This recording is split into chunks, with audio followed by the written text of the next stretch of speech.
அனைவருக்கும் வணக்கம். இது உங்கள் விழித்தமிழர் சேனல். இந்த சேனலை சப்ஸ்கிரைப் செய்து ஆதரவளியுங்கள், ஷேர் செய்யுங்கள். நமது சேனலில் வருகின்ற காணொளிகள் குறித்து உங்கள் கருவிகளை பதிவிடுங்கள். எதிராக இருந்தாலும் சரி, குறையாக இருந்தாலும் சரி, உங்கள் விமர்சனங்களை வையுங்கள். இப்போது நம்ம என்ன செய்தி, ஒரு முக்கியமான ஒரு செய்தி ஒன்று உச்சமன்ற தீர்ப்பு வந்திருக்கிறது. அந்த தீர்ப்பு என்னவென்று சொன்னால், இந்தியாவில் குடியேறுவதற்கு, அதாவது தமிழகத்தில் குடியேறுவதற்கு இதற்கு அனுமதிக்க வேண்டும் என்று ஈழத்தமிழினரின் மனுவை நிராகரிச்சிருக்குது உச்சநீதிமன்றம். ஒரு இனம் வாழ தகுதியற்று புறக்கணிக்கப்பட்டு கொடுமைகள் உண்டாக்கப்பட்டு வாழ முடியாமல் தான் அருகில் உள்ள இந்தியாங்கிற நாட்டில் தமிழர்கள் இருக்கிறார்கள், நம்முடைய தொப்புக்குள் உறவு, நம் இனங்க அங்கே இருக்கிறது, நாம் பிழைத்துக் கொள்ளலாம் என்று வருகின்ற மக்களுக்கு மிக ஒரு அதிர்ச்சியை அளித்துகிறது இந்த உச்ச நீதிமன்றம். இந்த உச்ச நீதிமன்றமானது யாருடைய குழலாக செயல்படுகின்றது என்ற கேள்வி நமக்குள் தோன்றுகிறது. எந்த ஒரு நாடும் இப்போ ஈழத்திலே பல லட்சக்கணக்கான கொன்ற பொழுது அவர்களெல்லாம் பல நாடுகள் சென்றார்கள். கனடா, மலேசியா, பிற நாடுகள் சென்ற போது அதாவது நாடுகள்லாம் வரவேற்று அவங்களுக்கு குடியுரிமையை கொடுத்துருக்கிறது. ஆனால் இங்கே குடியுரிமையும் கிடையாது. வந்து வாழ்வர்கள் அகதி என்று ஒரு முகாமில் அடைக்கப்பட்டு பல ஆண்டுகளாக அடைக்கப்பட்டவருக்கு அவர்கள் அங்கேயே உயிர் நீத்து போகிற அளவுக்கு கொடுமை அளிக்கிறார்கள். சொந்த நிலத்தில் வாழக்கூட உரிமை இல்லாத நிலையை உருவாக்குறது இந்த நமது இந்திய அரசு. அன்று மக்கள் கொல்லப்பட்ட பொழுதும் உடந்தையாக இருந்த இந்திய அரசு அன்று காங்கிரஸ் திமுக ஆட்சியில் இருக்கும்போது பல லட்சம் கொன்றப்பட்டார்கள். எப்பொழுதும் இந்த அரசு, இந்திய அரசு மட்டும் இல்லை, தமிழ்நாட்டில் இருக்கிற அரசும் தமிழ் மக்களுக்கு தான் பெரும்பாலும் எதிராக இருக்கின்றது என்பது அப்பட்டமாக ஒரு நிகழ்விலும் தெரிய வருகிறது. தமிழ் மீனவ கொல்லப்பட்டால் செய்திகள் தமிழ் மீனவ வருகிறது, பிற மாநிலங்கள் கொல்லப்பட்டால் அவை இந்திய மீனவர் வருகிறது. அங்கே பாகுபாடு கட்டவாக இருக்கிறார்கள். ஐயா மோடியில் எங்கே சென்றாலும் தமிழ் தமிழ் என்று உச்சத்தை காட்டுவார். அதனால் நமக்கு பெருமை கொட்ட நம்ம அவர்கள் எடுத்துக்கொள்ள ஆயுதம் என்னோட சொல்ல நம்மளை பெருமைப்படுத்திருக்கோ தமிழை நம்ம பலாயிரண்டுகளுக்கு முன் தோன்றிய மொழி என்று பெருமைப்படுத்திருக்காதாகவோ அல்ல, அதை வைத்து நம்மளை கவருவதாகத்தான் ஒரு பேச்சாக இருக்கிறது என்பது சொல்ல புரிய வேண்டியதில் நம் மக்களுக்கே தெரிந்த விடயம்.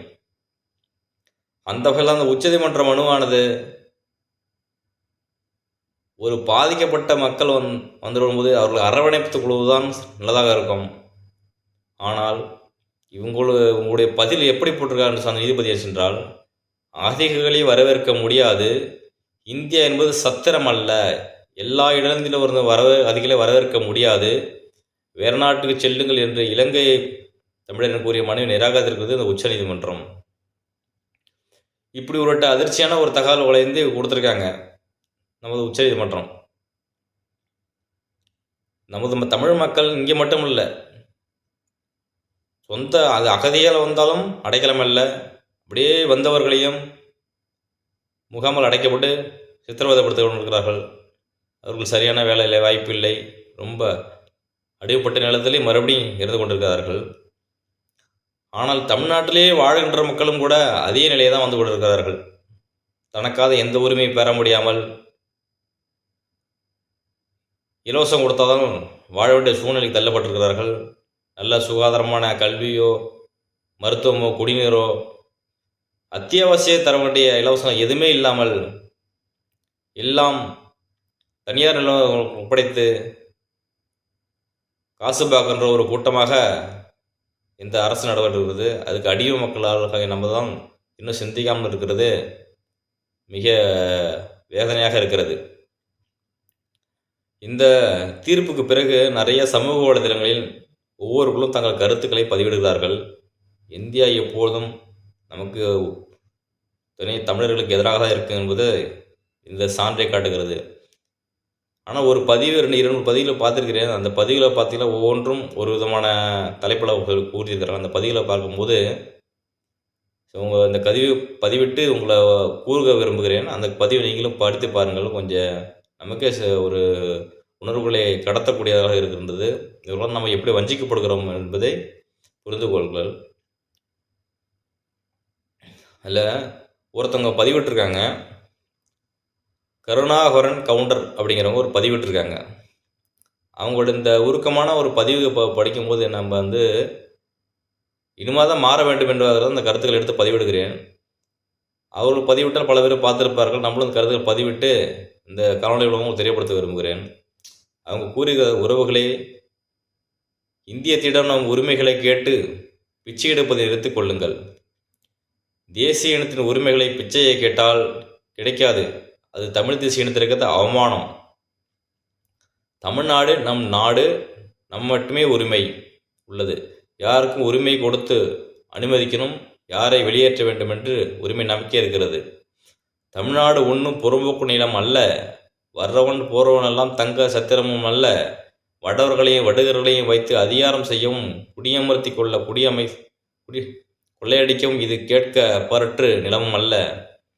ஈழத்தில் தமிழர்களை இனப்படுகொலை செய்த இந்தியா தமிழர்களையும் எப்படி பார்க்கும், பாதுகாக்கும்?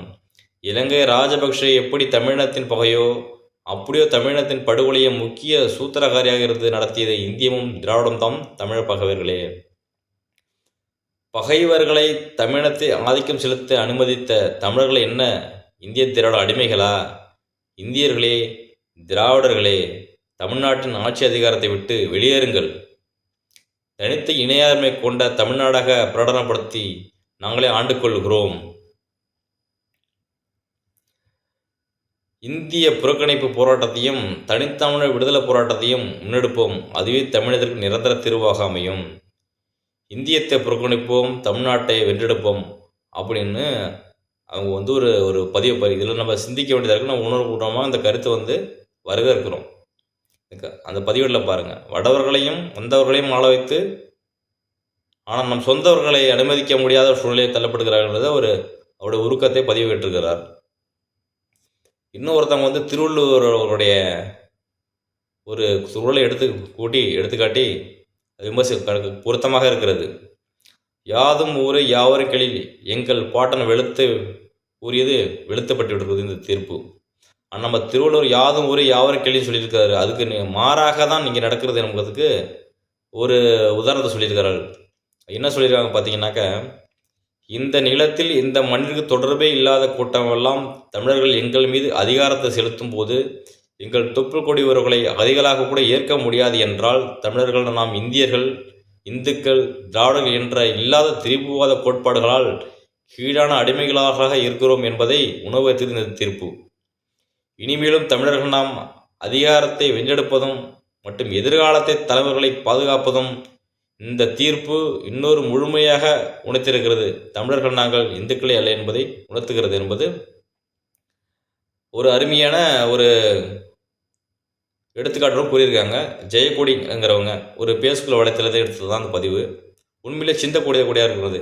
இன்னொன்று, நாம் தமிழ் கட்சியிலிருந்து இணைந்தார்கள், பிறகு சென்றார்கள்.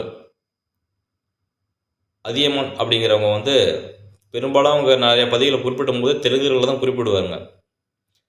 ஏன்னா வச்சுங்க, நம்ம திராவிட முன்னேற்ற தெலுங்கு முன்னேற்ற கழகம் தான் குறிப்பிடுவார். அவங்க ஒரு பதிவு போட்டிருக்காங்க. அவங்க என்ன ஒரு தமிழர்களுக்கு இன்னலை பெற்றுத்தர ஒரு கட்சி இருக்கிறது என்றால் அது தெலுங்கு முன்னேற்ற கழகம். தமிழர்களுக்கு இந்திய அரசால் அல்லது சிங்கள அரசால் அண்டை மாநிலங்களால் துன்பம் வந்தால் அது அமைதியாக தான் இருந்து ரசிக்கும். அப்படி ஒரு கட்சி தெலுங்கு முன்னேற்ற கழகம்.